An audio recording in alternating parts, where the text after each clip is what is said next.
You're watching Good Morning Washington on News Channel 8. Coming up on 9:30 on this Monday morning, and there's much more ahead here on Good Morning Washington, including activities to try and keep your child's learning skills going through the summer. Don't go anywhere. You're watching Good Morning Washington on News Channel 8.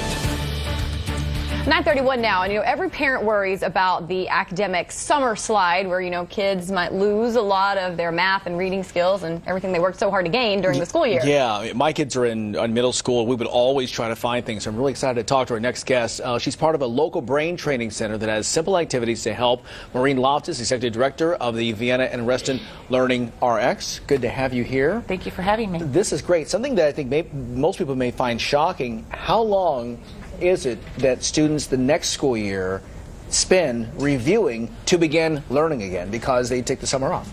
On average, schools spend the first 6 weeks trying to help students regain what they lost over the summer. They lose on average 2.6 years of mathematical computation skills over the summer, and they lose 25% of their reading skills. If you do not keep active in the math and reading areas in particular, you will lose those skills. It's use it or lose it. And so 2.6 years of computation skills. Gone in 3 months. Gone in 3 months. I think it's about 3 months per week. It makes sense. It's amazing what you can. So what you need to do with your kids is make sure that they're keeping active. Make sure that they're using their brains, not just sitting around using their iPads and their devices. You want to make sure that their brains are doing things on a regular basis. But it doesn't have to be worksheets. Homework. Everybody thinks, oh, I'll go buy that workbook. And the kids just melt the moment that workbook comes out. Who wants a workbook with that pencil? So there's a lot of fun activities that you can do over the summer that make it a lot of fun. Get a deck of cards. And there's a number of things you can do with a deck of cards that really help with that processing speed, how fast you can get something done in the classroom. Sort it by suit, sort it by color, sort it by odd even, sort it by... just simple tasks. Take the decks, divide it by 2, get your 2 kids and have them race. Okay. See how fast you can sort the cards by whatever you want them to sort it by. As they're doing it, have them count by, say, ABC as they're sorting the cards. It keeps their cognitive processing speed much faster. You can also even do it where you start with one card and then you just have them keep adding the next card onto it in terms of keeping their math skills sharp. So we all go out to eat in the summer. How do you keep your math skills sharp? I have my kids calculate the tip. It's who's round robin, who gets to calculate the tip, who gets to calculate the change at the store, who gets to calculate the cheapest per ounce at the grocery store. Things we do every day in our everyday lives, but we don't ask our children to do it, we do it ourselves. Turn the tables around. Ask your child to do those calculations. Keep their math skills very sharp. In terms of something that can keep their working memory, because working memory is a really important skill in school. And one of the things that you want to do is to keep that strong. We all heard of the game tic-tac-toe. Okay? Well, play it in your mind. Okay, imagine 1, 2, 3, 4, 5, 6, 7, 8, 9. And you don't actually put it on paper, but you call out the numbers. And you have to keep the other person's ideas. Oh my goodness, this would confuse me. I call it mental tic-tac-toe, but you can do it in the car. You can do it anywhere. You don't need to have a piece of paper.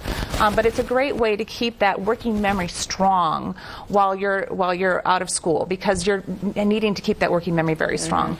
One thing that we do is try to play board games. We try to go at least once a day, if not maybe 3 times a week if things get busy and friends and pool, whatever. Even just the old-fashioned board games of Life or Monopoly or anything like that. Apples to Apples, all the board games are great.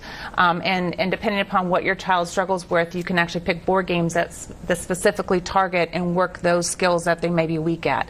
So if they have a working memory or a long-term memory weakness, you can play the games that you have to hold information in your head. If they have a visualization weakness, you can do things that actually exercise that visualization. But you don't even need a board game. You can do something as simple as name 10 things that start with the letter B as fast as you can. Okay. You can do things where you're driving down the road and if you're on a car ride for the summer. Those road trips. How do you make them go by faster? 20 questions is a great game. And it's a really great way to build that logic and reasoning. How do you ask the right questions first and narrow down the possibilities? As well as things like the ABCs, where you have to find letters or words that start with the letter A, then B, then C, then D, all the way down the road. Fun things like that. But the most important thing I tell parents you need to do over the summer is make your kids read.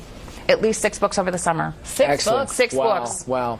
We have to go, unfortunately. What is your website where people can kind of go and learn more about what you do and more information? www.learningrx.com. Okay. And congratulations to your graduating senior. Thank you so much. Very exciting. Wednesday. Very big day for you. Yes, it is. Best of luck to Maria, him. thanks a lot. Thank Good you. to see you. Thanks for coming in. Thank you. We appreciate it.